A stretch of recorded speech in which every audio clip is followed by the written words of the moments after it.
Rebel Canners, teaching food preservation, including the old ways.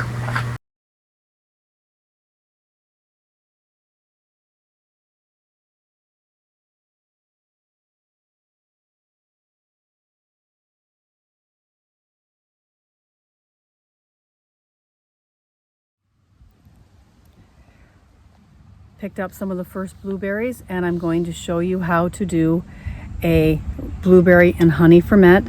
You only need 2 ingredients. That's your blueberries and your honey, and you cover the blueberries with honey, and then you just shake them ever so often. You leave some headspace so that they don't ferment right out of the jar, because honey is pretty sticky and you don't want that kind of a ferment making a mess. So okay, it's just this easy.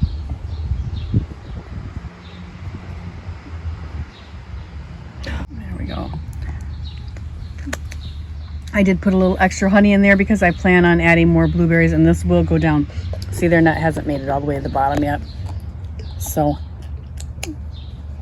this is so easy. One of my favorites to make.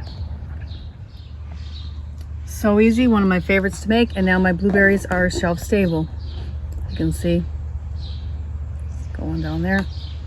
I'm gonna go ahead, put a lid on it, and I'm going to add more to it here this week when I get out to the store and get more blueberries, but just happened to be the first ones, and I wanted to get some going.